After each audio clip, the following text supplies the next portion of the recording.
Super, hello Thomas, bienvenue sur le podcast Talent Sacré. Je suis super contente de t'accueillir en direct pour toi, en tout cas de Bali, et moi de Normandie. Euh, Pour démarrer, Thomas, je vais te demander tout simplement de te présenter, de nous dire qui tu es. Dis-moi si je m'étends trop, mais bon, je vais essayer d'être simple. Donc, je m'appelle Thomas, j'ai 29 ans, je suis français, je suis lyonnais, je suis un peu Ouais, chauvin. Je dirais qu'en dehors de ces caractéristiques classiques, je suis assez curieux. J'aime bien apprendre, j'aime beaucoup déconner, rire aussi. Mais j'aime bien comprendre des choses sur moi, sur les gens, sur le monde aussi. J'aime ouais, bien lire, j'aime bien écrire, j'aime bien les morning routines. J'aime faire des choses qui sont inconfortables pour le plaisir moyen long terme qu'elles procurent, on va dire. Et plus ça va, je crois, plus j'évite tout ce qui est plaisir short terme ou les dopamine shots un peu quick, etc. J'avais pas mal d'addictions. Alors, j'ai rien de grave, mais ouais, je pense que j'ai une personnalité un peu addictive. J'ai beaucoup travaillé pour toutes les supprimer, genre le fait de me ronger les ongles, un peu la clope, un peu le ouais. téléphone, les réseaux, etc. quoi. Ok, Donc voilà, j'aime par exemple le plaisir, tu vois, post-séance de sport, post-bain froid, le fait de faire, ouais, j'ai fait un truc difficile et du coup, je suis fier de moi. Et ça, c'est du plaisir dans la durée. Ça, c'est des trucs que j'aime bien. Donc voilà, et sinon, trop bien. je pense, un peu ambitieux, déterminé, je suis assez organisé. J'ai pas mal d'empathie aussi. Je pense que je suis quelqu'un d'assez sensible, plus que la moyenne. Ouais, Je pleure facilement devant une œuvre triste, par exemple, tu vois. Et en plus, je crois que j'aime bien ça. Je me suis rendu compte ouais, qu'il y a pas si longtemps que une fois, je suis allé voir une pièce de théâtre avec ma sœur. Il y a eu un moment dans la pièce où vraiment je sanglotais, genre je hoquetais en pleurant, tu vois, tellement le truc ouais, m'avait touché. Et quand j'ai regardé autour de moi, personne ne pleurait, même même ma sœur qui est aussi assez sensible, d'accord. elle pleurait pas à ce moment-là, tu vois. Ouais, ça avait Donc c'est là touché où je me quelque suis dit que chose. j'ai peut-être aussi, Ouais. j'étais peut-être assez sensible. Donc voilà, et sinon, si je viens de quitter mon travail, là, j'ai fait 6 ans, quasiment 6 ans de conseil en cybersécurité. J'étais plus spécifiquement spécialiste en cybersécurité de l'intelligence artificielle.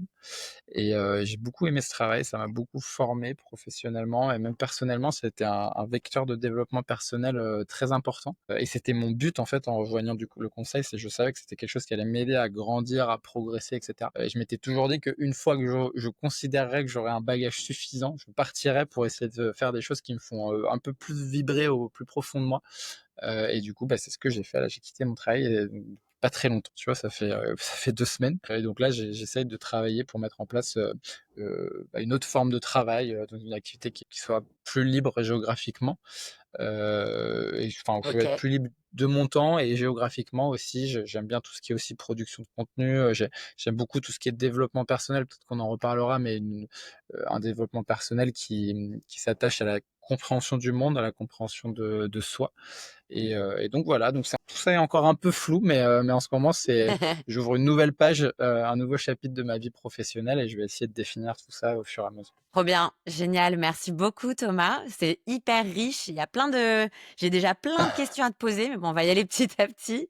Thomas, je veux bien, pour démarrer, qu'on se concentre, en fait, qu'on se connecte à à ton enfant intérieur, tout simplement, au petit Thomas. Et j'ai une première question à te poser, pour te Ouais. connecter. C'est qu'est-ce que tu aimais faire quand tu étais petit et qu'est-ce que tu voulais faire quand tu étais petit? Alors c'est fou que tu me poses cette question parce que je suis en plein exercice d'introspection en ce moment pour essayer justement Mmh. de comprendre tu vois, ce que je vais mettre dans ma future vie professionnelle.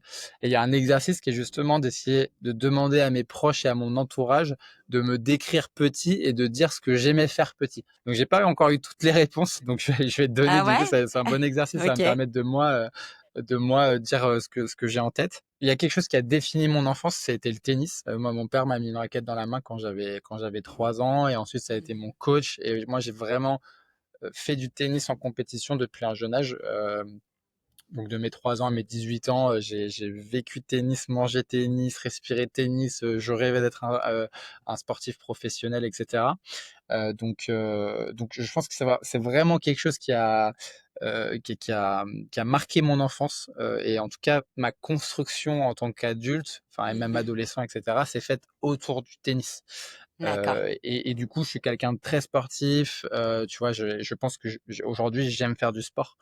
Tout si je fais pas du sport un peu tous les jours, tu vois? Très vite, je vais mal dormir, je vais pas me sentir bien, même en général, le sport est la clé de voûte de ma vie, tu vois? Quand je commence à plus en faire, je sens que, bah, je suis un peu plus tendu, je dors un peu moins bien, je mange un peu moins bien. En fait, tout commence un peu à glisser en moins bien, tu vois? Ouais. Donc, généralement, quand ça commence à partir comme ça, je remets du sport et là, les choses se réalignent de nouveau.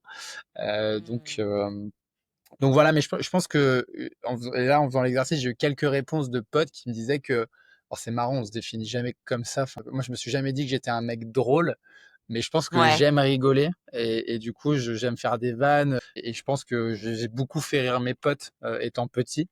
Je pense que d'accord. j'ai beaucoup cherché d'attention et de validation, tu vois? Ça, c'est un truc Ouais, que j'ai compris, en ayant fait du travail sur ma relation avec mon père et cetera. Mais je pense que comme c'est quelqu'un que j'ai essayé de satisfaire, beaucoup parce que c'était mon coach, que c'était mon père, que je voulais pas le décevoir et cetera. Je pense que j'ai aussi une partie de ma personnalité qui est très, people pleaser, tu vois? Peur du ouais. rejet, peur de décevoir et cetera. Donc ouais, je pense que j'ai essayé beaucoup de choper l'attention des gens et du coup, je le faisais, bah, en faisant un peu des conneries et cetera. Donc j'étais assez déconneur, j'étais assez turbulent, même en tant qu'élève, tu D'accord. vois? Ouais. Plus jeune. OK. Tu as grandi avec des frères et sœurs ou pas, Thomas? J'ai une grande sœur, ouais, une grande sœur, OK. qui s'appelle Julie, avec qui Ouais. on a 16 mois d'écart, Ah ouais, donc donc vous êtes tu vois, très on est très proches? proches en âge Ouais. et on est très proches dans la vie, c'est quelqu'un de qui je suis vraiment assez proche, avec qui je peux parler. On se dit beaucoup de choses, on analyse beaucoup aussi, nos la façon dont on a grandi, on parle beaucoup de nos parents et c'est génial d'avoir ce genre de relation parce que, Ouais. enfin, c'est vrai qu'elle m'apporte beaucoup dans sa manière de voir les choses. On n'a pas forcément la même manière de voir les choses souvent, donc c'est assez enrichissant. Super, génial. Et si tu avais, est-ce que tu as envie de lui dire quelque chose, au petit Thomas? Toi, aujourd'hui, le Thomas adulte, est-ce que s'il avait quelque chose à dire au petit Thomas, qui fait des blagues et qui est turbulent, qui aime faire du sport, qu'est-ce que ce serait? Ah, c'est une bonne question. Hem je pense que en grandissant, je me suis mis une énorme pression pour essayer de faire quelque chose de ma vie et c'est encore le cas aujourd'hui. Mmh. Je Ouais, pense là, je m'en rends compte en ayant quitté mon travail que je pense que pendant cette partie de ma vie où j'étais très axé performance au travail, je voulais être le meilleur possible, tu vois? Vraiment tout déchirer, aller le plus rapidement possible, avoir la meilleure progression à mon travail, enfin être identifié comme quelqu'un de performant, de bosseur et cetera. Que je pense que ça a un peu tué justement mon enfant un peu déconneur, enfin ça l'a pas ouais, tué mais tu l'as mis de côté, quoi. ça l'a un peu réduit, Tu l'air ça l'a un peu mis de Ouais, ouais. côté. Et là, je sens, tu vois, c'est marrant, mais c'est une remarque que je me suis fait, récemment, c'est que depuis que je l'ai quitté ce travail, j'ai l'impression que Mmh. il y a une forme de relâchement dans ma manière de vanner, Bah, de ouais. me comporter, d'interagir avec les gens qui est un peu Mmh. revenu, tu vois? Ouais.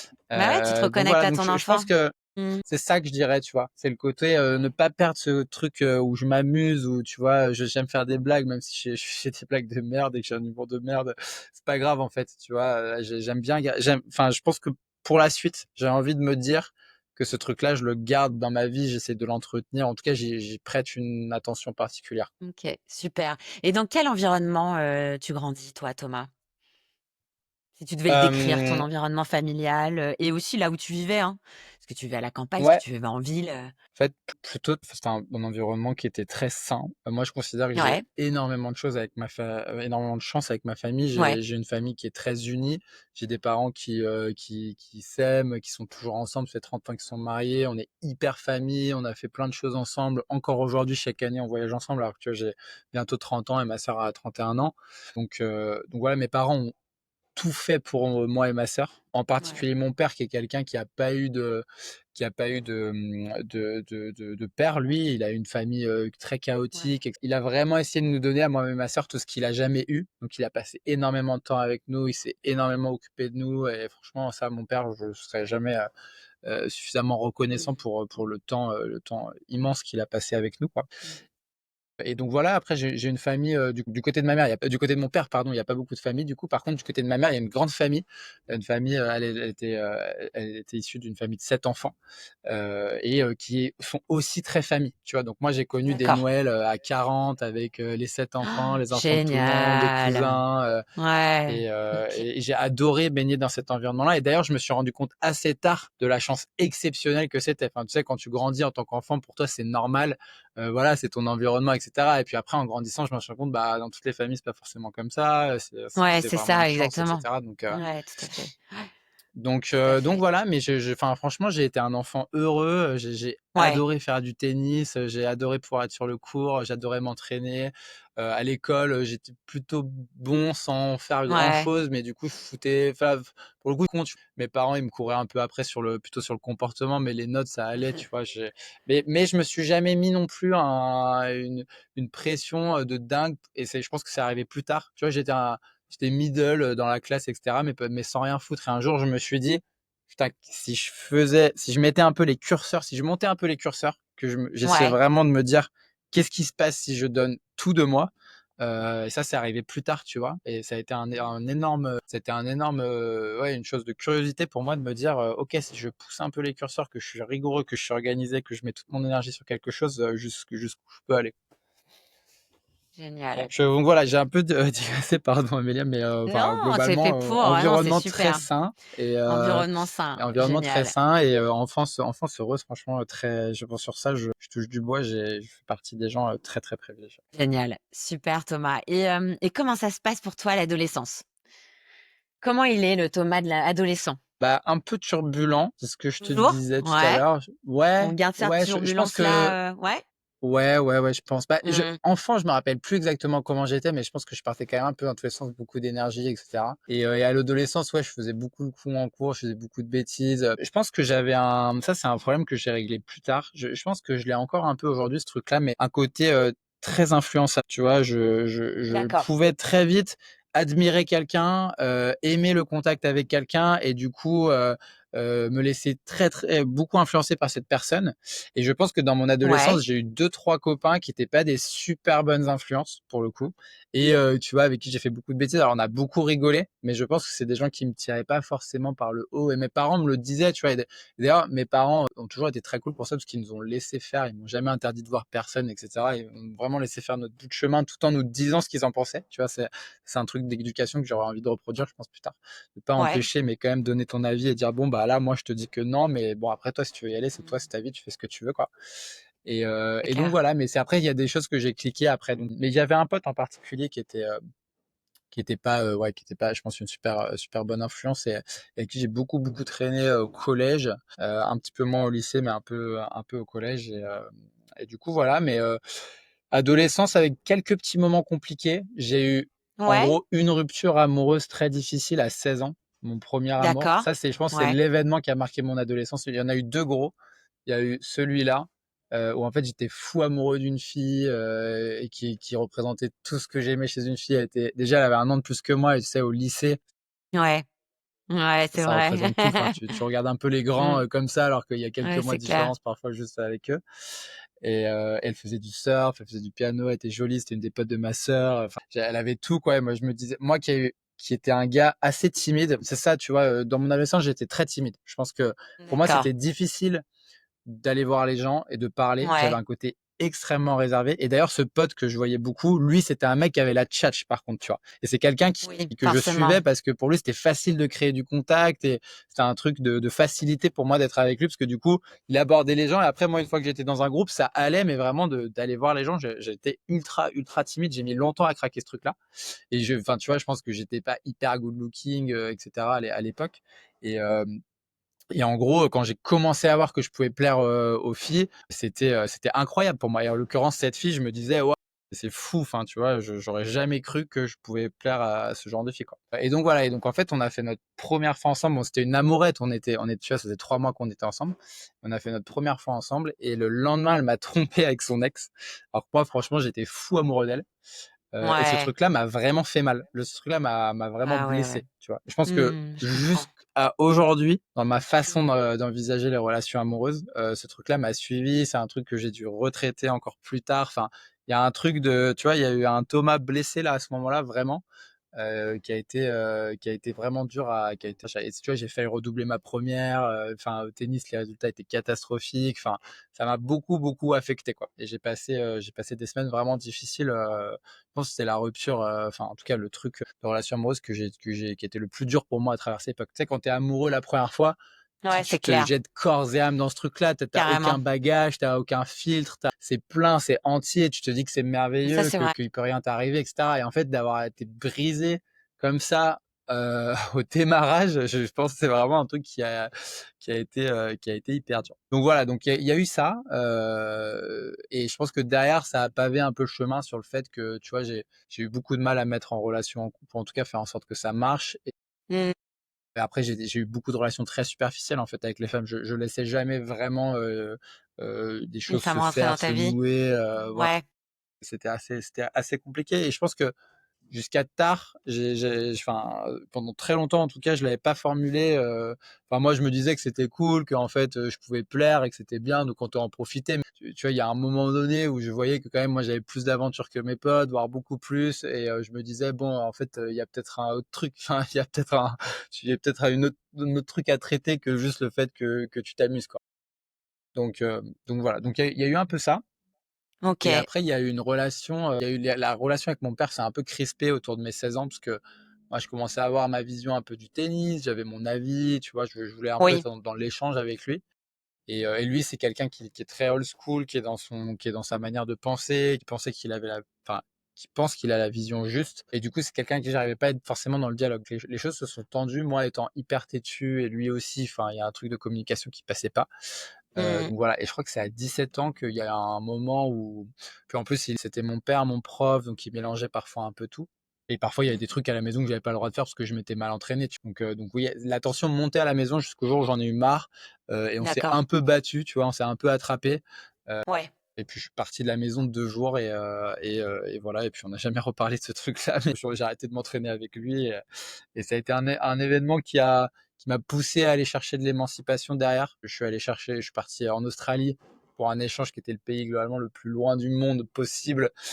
Après j'ai continué à faire toutes mes études à l'étranger et tout, mais j'avais un vrai truc de, tu vois, je me suis beaucoup entraîné, j'ai beaucoup travaillé pour un rêve qui au final ne s'est pas Ouais. fait. En même temps, j'ai fait un voyage à 18 ans en Thaïlande avec ma famille qui s'est hyper bien passé, où moi, ça m'a fait exploser ma curiosité, en fait. Vraiment, j'ai Mmh, eu un trop bien. choc à ce moment-là de waouh, on peut vivre autrement sur cette terre. Il y a des gens qui vivent pas du tout comme nous. Il Ouais. y a des cultures qui sont complètement différentes et ça m'a trigger, en fait. Tu vois, et Ouais. après ça, j'en voulais plus. Tu vois, je voulais aller voir plus du monde, je voulais aller découvrir plus, je voulais plus d'aventures. Et quand j'ai pu le faire de moi-même, c'était une chance incroyable et je remercie encore mes parents de m'avoir poussé, de m'avoir encouragé et tu vois, de m'avoir permis de faire ça. Après ça, je suis parti en Irlande quelques mois pour vraiment perfectionner mon anglais. Après, je suis parti en Australie. Après, j'ai vécu aux Pays-Bas. J'ai fait des voyages solo un peu partout dans le monde. Enfin, tu vois, ce côté aventure, partir seul, Mmh. découvrir, rencontrer les gens et tout, c'est un truc qui depuis m'habite et que j'adore faire, quoi. Génial. Super. Donc ton adolescence, voilà, des blessures, mais aussi une expansion, si je résume, quoi. Ouais, complet. Tu te confrontes, ouais, tu te confrontes à d'autres visions, tu développes la tienne aussi, et en même temps, tu prends conscience de certaines choses. J'avais une question à te poser vis-à-vis de cette fille dont tu parlais tout à l'heure. Est-ce que tu te souviens ce Ouais. que tu as ressenti, quand tu as été blessée? Est-ce que ça te renvoyait à une blessure de trahison, de rejet, d'abandon? C'était quoi exactement? Ouais, je pense que c'était un peu tout ça en même temps. Ouais. C'était un peu tout ça en même temps. Bah, je sais pas, ouais, enfin, c'était tout ça en même temps. C'était rejet, OK. je pense rejet, abandon. Ouais. Rejet, abandon. Et moi, je pense que le fait d'être accepté par les autres, tu vois, le fait de sentir qu'on me considère, Ouais. je pense que c'est quelque chose qui est hyper important pour moi, tu vois. Même Ouais, dans c'est ma important. vie, je pense que je peux avoir un côté un peu people pleaser Ouais. dans le sens où, tu vois, j'ai pas envie de décevoir, j'ai envie que tout le monde j'ai envie que tout se passe bien pour tout le monde. Quand Ouais. je rentre dans Ouais, une ouais. pièce, j'essaie toujours d'analyser, tu vois, Ouais. un peu les interactions, les feelings qu'il peut y avoir dans un groupe entre les gens, savoir si tout le monde se sent bien, s'il y a pas quelqu'un qu'il faut inclure plus ou s'il y a pas quelqu'un qui est frustré de quelque chose et s'il y a pas quelque chose à faire à propos de ça. Enfin, tu vois, je sais pas vraiment comment le formuler, mais j'ai ce Ouais, côté un je peu vois où très bien, hein. Ouais, je vais chercher l'empathie enfin, j'ai un peu empathique de ce qui peut se passer chez les autres et j'ai envie que ça se ouais. Mmh. passe bien pour eux. Sinon, moi, je suis pas à l'aise. Tu vois, si je sens une tension, un malaise dans une pièce, bah, moi, je suis pas à l'aise, du coup. Et c'est un truc égoïste, c'est pas un truc pour les autres. C'est un truc que ça se passe mal pour les autres, du coup, je me sens pas bien, Mmh. du coup, il faut que ça se passe bien pour les autres pour que je me sente bien, tu vois? Ouais, C'est mais un je peu comme comprends ce ça que que tu je veux dire. formule. Je suis un petit peu pareil aussi moi, ouais. Je vois très, très bien. Et puis tu as envie de régler le souci s'il y a quelqu'un qui est pas bien, tu as envie d'aider Ouais, en fait au final et de faire bah, en ouais, sorte qu'elle se complètement. sente mieux cette personne-là et qu'on puisse lui parler. Ouais, j'ai tendance à être, Ouais, comme ça aussi. Je me souviens de tonnes de soirées où je suis passée à discuter avec la personne qui va pas bien, à essayer de trouver des solutions et pas profiter de la soirée en fait. Tu vois ce que je veux dire? ouais, Tellement ouais, ça me bah, tient oui, à je vois cœur. totalement. C'est un truc d'ego, tu vois? C'est pas après chaque personne, tu vois, gère sa vie. Bon, c'était quand j'étais plus jeune, hein, j'étais plus comme ça. Maintenant, c'est Ouais. différent, je sors moins déjà. Mais je comprends complètement ce que tu veux dire. OK, génial Thomas. Mmh. Et comment tu choisis tes études? Qu'est-ce qui se passe quand tu passes ton bac et que tu choisis de faire tes études? Donc à un moment donné où, bah, Thomas, il se dit: «Ça y est, je vais me lancer dans la vie». Qu'est-ce qui se passe à ce moment-là? Hyper difficile, cette question, que je me pose encore aujourd'hui, hein, Ouais, pour te dire à OK. quel point j'ai pas craqué le truc encore. Et c'est une question à laquelle j'ai vraiment beaucoup, beaucoup réfléchi. En fait, Ouais, j'ai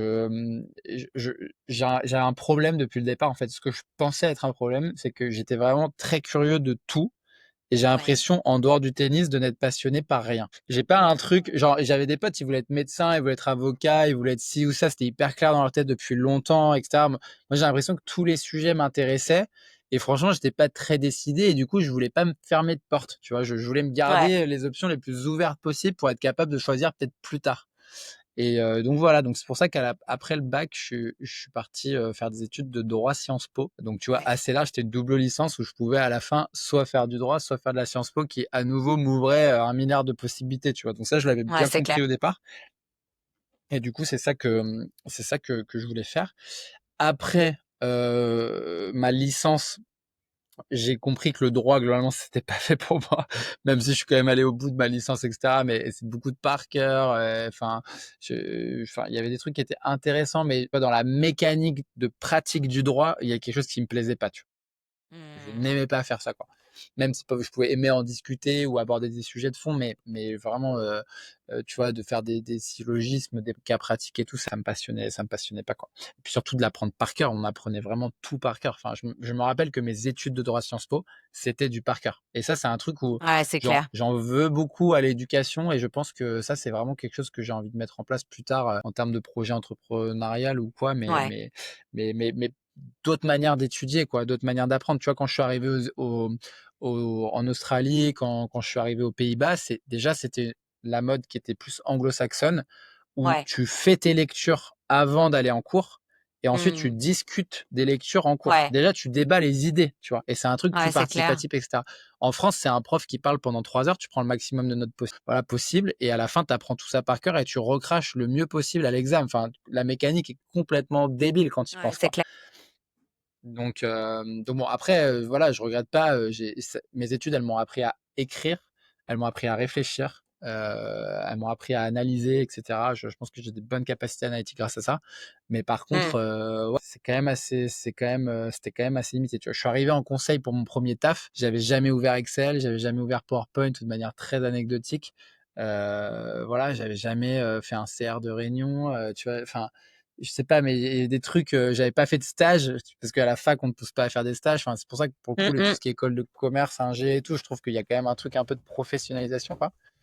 Et Ça, c'est vrai. mais du coup, voilà, donc voilà, donc j'ai fait ça. J'ai adoré pouvoir voyager pendant mes études parce que vraiment, c'est un truc qui m'habitait. Tu vois, quand je suis allé la première fois en Irlande, donc c'était entre ma deuxième et ma troisième année de fac.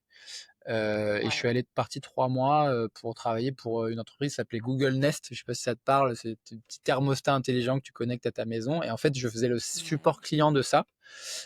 Et en fait, en Irlande, c'est un espèce de micro paradis fiscal. Et du coup, tu as beaucoup de quartiers généraux d'entreprises qui vont s'installer là-bas et qui mettent leur support là-bas parce qu'il y a moins d'impôts, quoi. Et du coup, c'est Mmh. très, très international, en fait. Les supports clients, les open space de support client, sont composés de plein de nationalités différentes parce qu'ils supportent toute l'Europe, globalement. Donc, tu as les Espagnols, les Italiens, les Français, etc. C'est hyper international.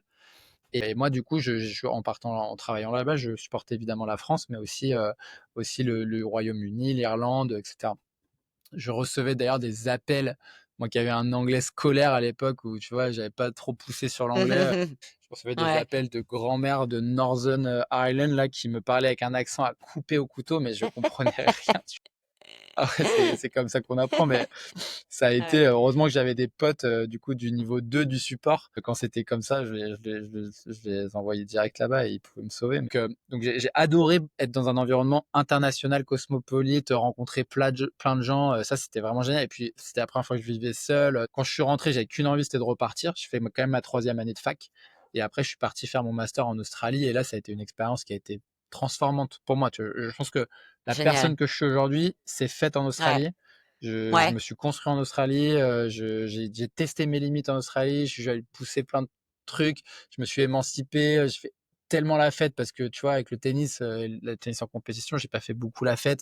J'étais très focus, très entraînement. Justement, je pouvais pas faire des soirées parce que j'avais match le lendemain. Enfin, je pense qu'il y avait un truc de frustration de ça qui traînait et j'avais besoin d'aller une fois pour toutes, tu vois, l'expédier, le faire et voir ce que c'était, quoi. Donc voilà, j'ai fait aussi pas mal de conneries, etc. Tu vois, je buvais Ouais. beaucoup là-bas, je fumais beaucoup et en même temps, je bossais pour mes études. En même temps, je donnais des cours de tennis pour gagner un peu ma vie.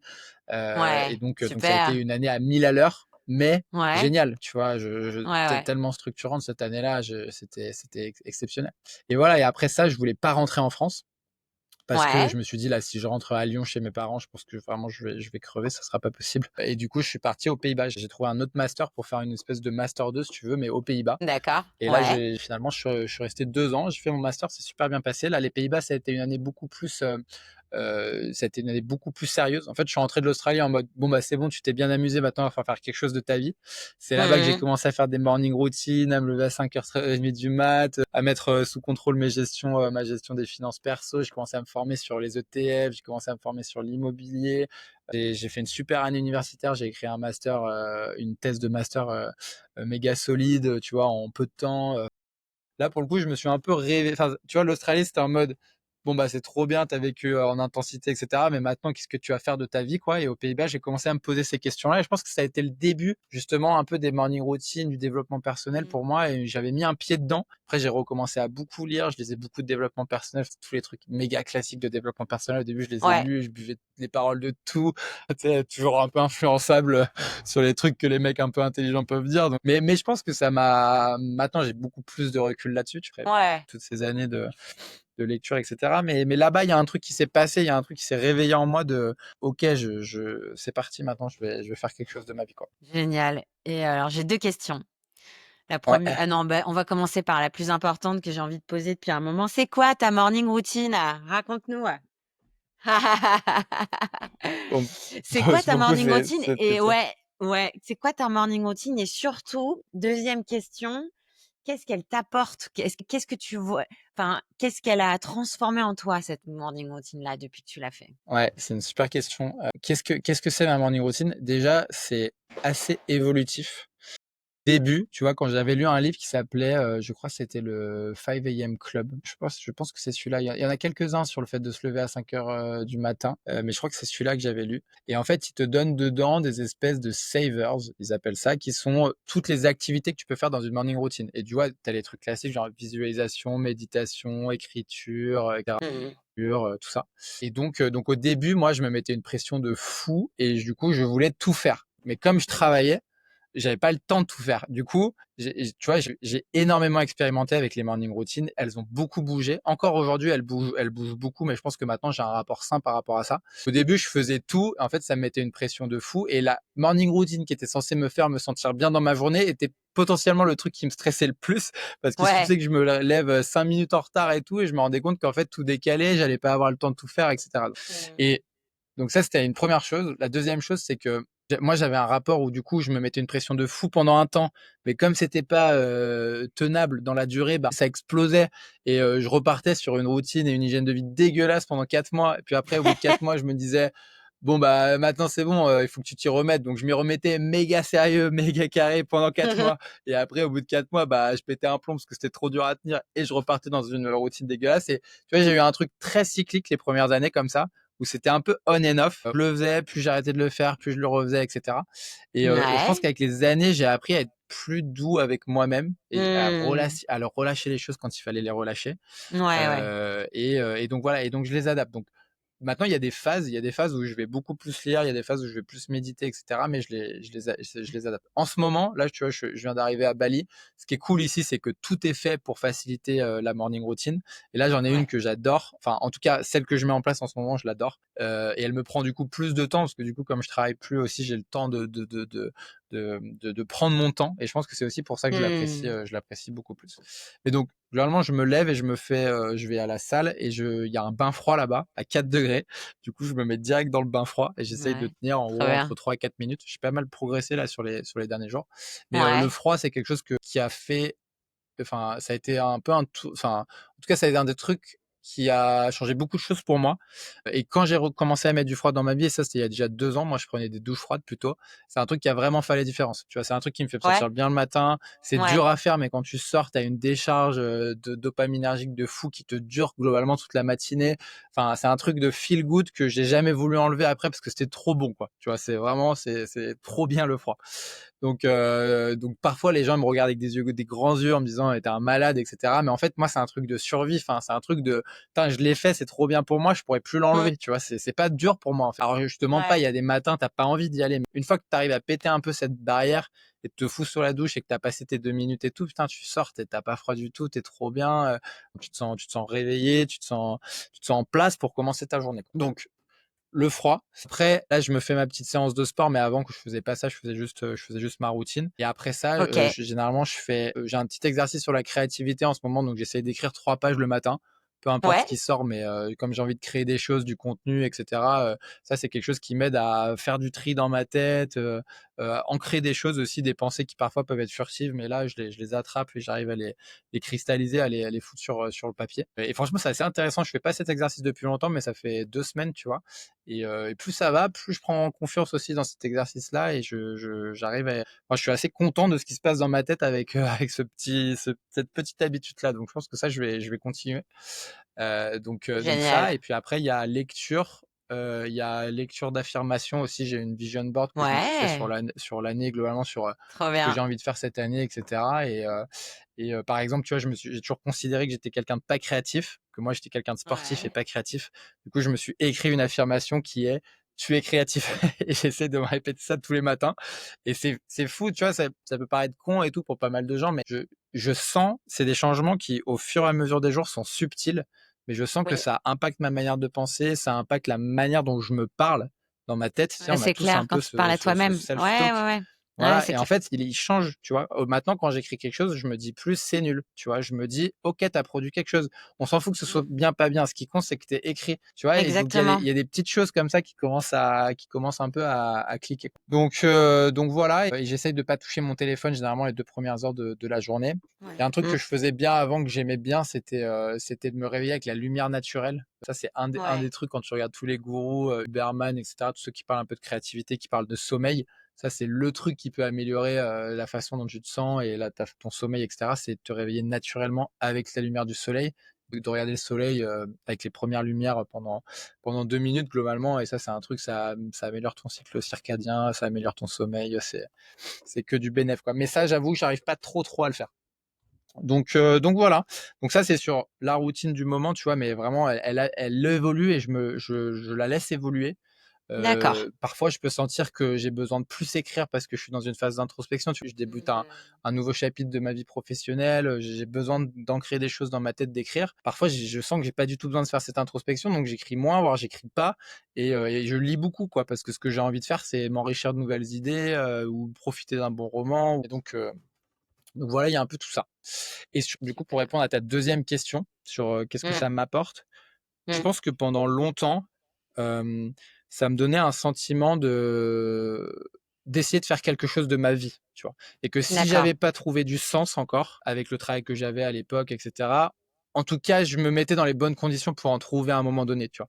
Et c'était un truc où voilà, je pense que ça me permettait de garder espoir, entre guillemets, sur le fait que j'allais Ouais. réussir à faire quelque chose de ma vie, quelque chose qui me Mmh. corresponde complètement, que je lâchais pas ce truc-là, que ma situation était temporaire, même si, franchement, j'ai pris du plaisir dans mon travail, etc. Moi, j'étais pas malheureux. Je suis pas du tout dans le discours tu vois, le CDI, c'est horrible, il faut pas être en CDI et tout. Non, c'est pas vrai. Enfin, Mmh. en tout cas, moi, c'est pas comme ça que je l'ai vécu.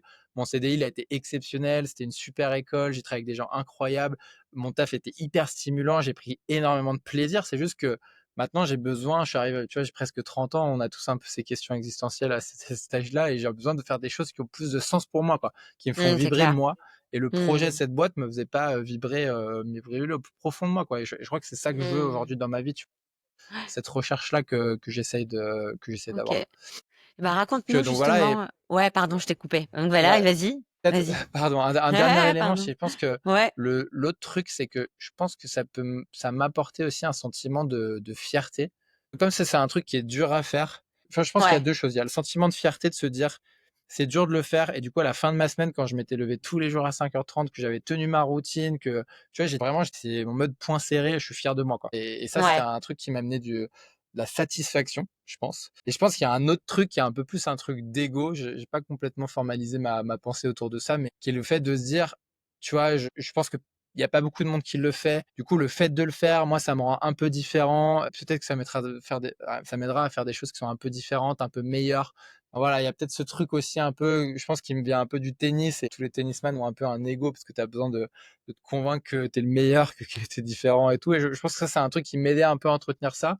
Et voilà, sentir que ouais, en tout cas, ça fait le lien avec ce que je te disais sur le fait de se mettre en condition pour faire des choses intéressantes à un moment donné. Et je pense que ça, voilà, ça y participait. génial. Ah, raconte-nous un peu parce que moi je le connais, le cheminement, mais raconte-nous un peu le cheminement, c'est-à-dire tu as travaillé pendant des années chez Wavestone, raconte-nous un petit peu ça et puis qu'est-ce qui a fait qu'aujourd'hui tu te retrouves à Bali, que tu as quitté ton job? Voilà, raconte-nous un petit peu, c'est intéressant de voir quelle, démarche tu as eu de réflexion, justement avec cette morning Ouais, routine, avec tout le développement personnel, avec cette envie de vibrer où tu te reconnais enfin, tu t'éclatais dans ton job mais tu savais bien que tu étais pas encore vraiment à la bonne place. Raconte-nous un petit peu comment ouais, ça s'est passé pour toi? ouais, c'est pas facile parce que, enfin, en tout cas, il y a quelque chose qui m'anime depuis assez longtemps, c'est la quête de liberté financière. Ouais, Je pense OK. que, Ouais, tu vois, mon ouais. père, lui, a grandi avec pas grand-chose.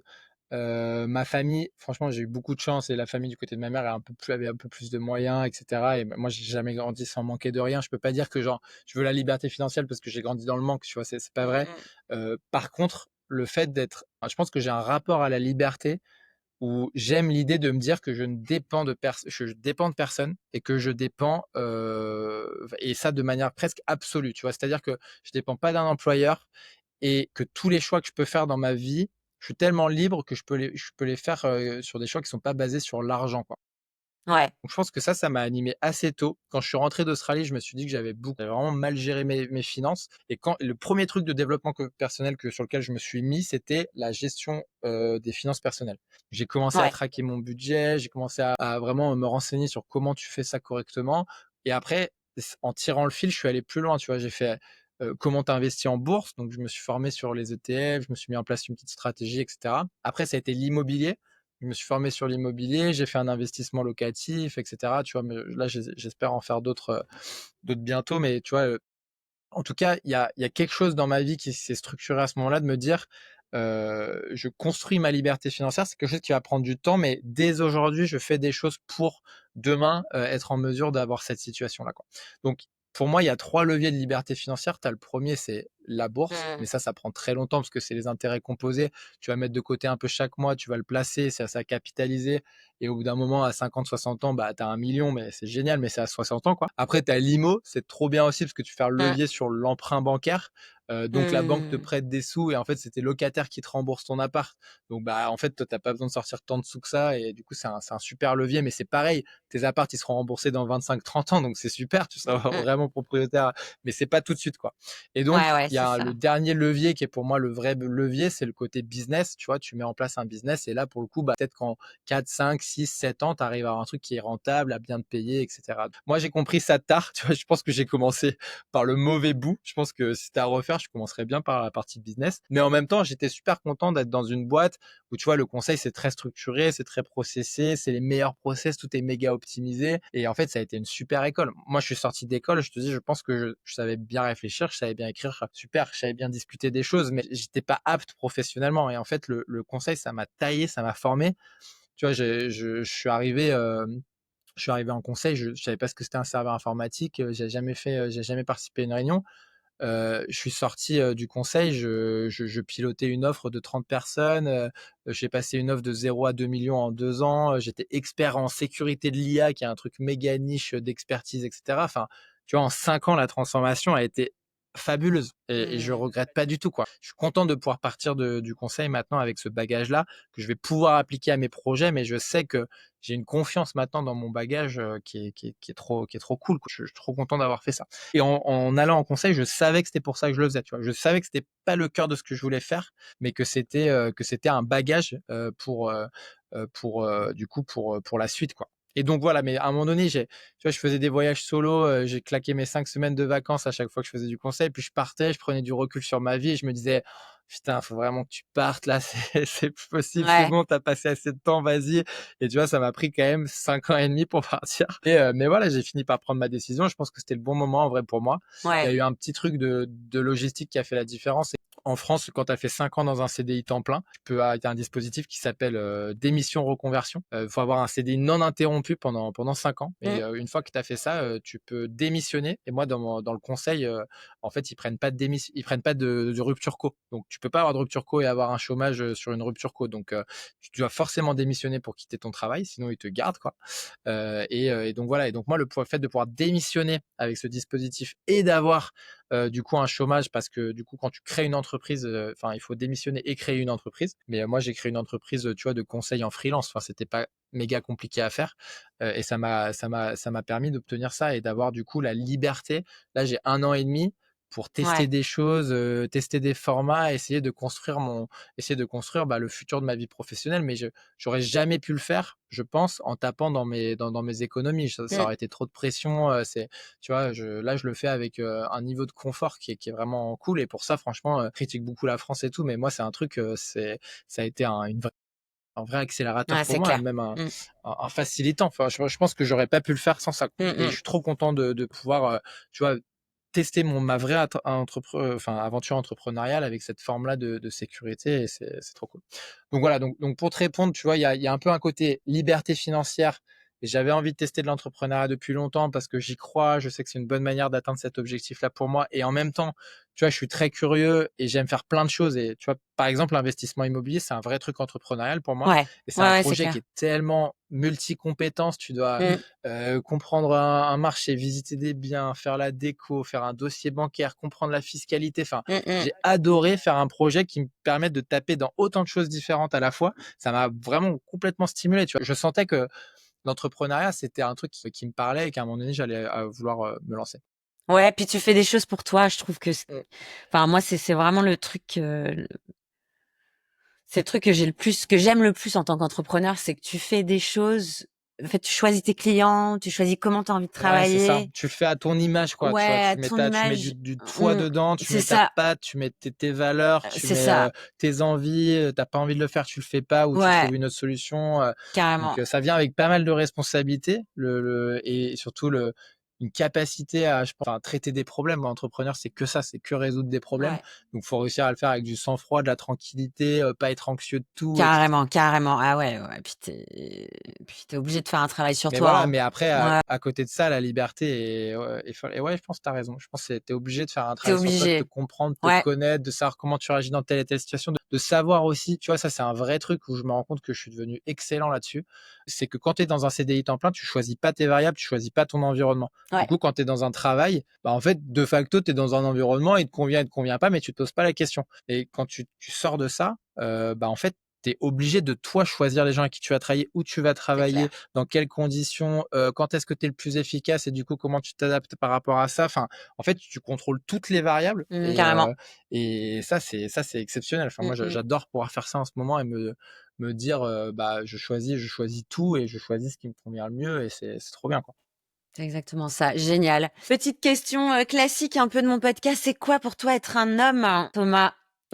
Tu peux aussi répondre à une question Ah oui, très c'est vrai simple que tu qui poses est cette question, ouais, je pose cette question, mais tu peux aussi alors tu réponds comme tu veux, parce qu'elle est assez genrée au final, mais tu peux aussi te dire: «Bah, ouais. qu'est-ce qui m'a construit moi autant qu'homme?»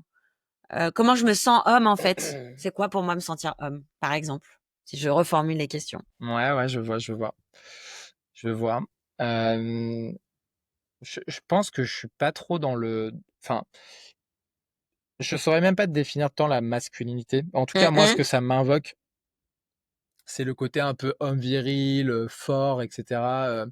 Hem, Moi, je pense que j'ai eu la chance, du coup, en voyageant beaucoup et en me confrontant à des gens de pas mal de cultures et avec des gens qui étaient assez éduqués, assez éclairés. Je pense qu'il y a une grosse partie de mon éducation qui s'est faite aussi par ces rencontres-là et à travers toutes les conversations que j'ai pu avoir avec mes potes aux Pays-Bas, en Australie, et cetera.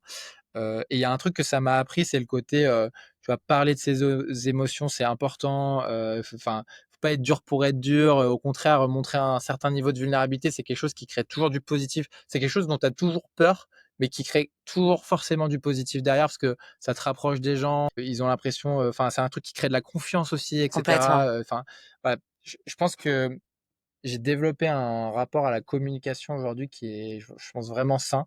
J'ai plus peur de dire les choses, j'ai plus peur de parler, de même quand sentir que quelqu'un va, tu vois, va pas bien, je pose la question, je dis: «Là, j'ai l'impression que ça allait pas, pourquoi? Est-ce que c'est moi qui ai fait un truc mal?» Mais tu vois, je pense qu'il y a un côté où j'ai plus peur de parler des choses et je pense que ça, fondamentalement, dans un monde où justement on est de plus en plus espacé, ou en tout cas il y a de plus en plus de ruptures, ce côté à se comprendre soi-même et parler aux autres, de tout sans filtre, en tout cas d'avoir le courage de le faire, ça je pense que c'est hyper important.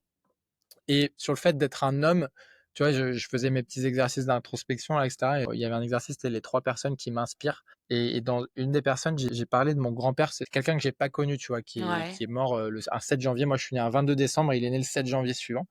Donc c'est Mmh. vraiment quelqu'un que j'ai pas trop connu. Il a quand même eu le temps de me prendre dans ses bras, mais globalement, l'idée que je me fais de lui, parce que j'en ai beaucoup entendu parler, c'est que c'était quelqu'un qui était, pour moi, qui incarnait une forme de patriarcat bienveillant, tu vois? C'est-à-dire que c'était quelqu'un de très bien positionné. En tout cas, c'était quelqu'un, qui dirigeait, tu vois, sa clinique chirurgicale. Il était chirurgien, il était très reconnu dans son métier, dans son milieu. Il incarnait une grande famille, viennoise, tu vois, à côté de Lyon, donc voilà, c'était quelqu'un qui avait vraiment une forme de statut, Ouais. mais qui prenait soin d'eux, tu vois? C'était quelqu'un qui incarnait complètement ses responsabilités, qui savait qu'il avait une certaine position, mais qui en même temps prenait soin de sa famille, prenait soin de ses patients, prenait soin des gens autour de lui.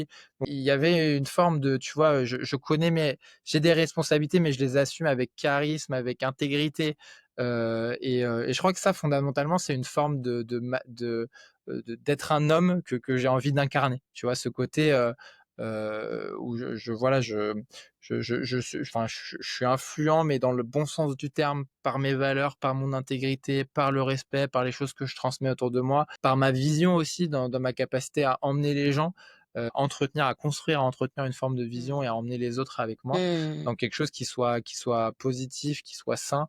Voilà, j'essaie vraiment d'incarner ces valeurs aujourd'hui, tu vois, de respect, d'intégrité dans mon travail, de bienveillance dans mes relations interpersonnelles, d'essayer de faire le bien, quoi. Et donc voilà, donc tout ça en travaillant avec, cette capacité à communiquer. C'est pour ça aujourd'hui aussi que je me lance, tu vois, sur les réseaux, parce que enfin, je vois tellement de choses et de gens qui se font, qui me correspondent pas, qui sont pas alignés avec mes valeurs, Mmh que mh. moi j'ai envie de transmettre, et j'ai envie de parler à minima de ma Ouais. vision du monde et voir si ça Mmh. peut rallier, heu, plus ou moins autour de moi.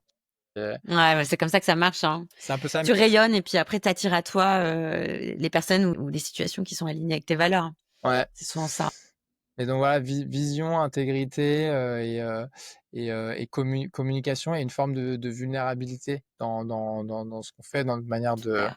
d'interagir. Génial, Thomas. Allez, une dernière question et puis après on Mmh. on va s'arrêter là, mais question aussi un peu phare de ce podcast, c'est quels sont tes talents sacrés, pardon, et quel est ton talent sacré? Tu réponds comme tu as envie.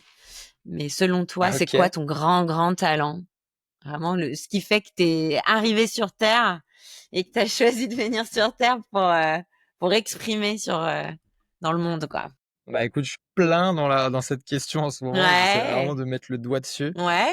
En fait, je pense que une des qualités que j'ai, c'est vraiment le côté, c'est facile pour moi d'avoir une vision, de savoir où je veux aller, Mmh. et ensuite d'avoir une énorme abnégation, organisation, qualité de travail, discipline pour y aller.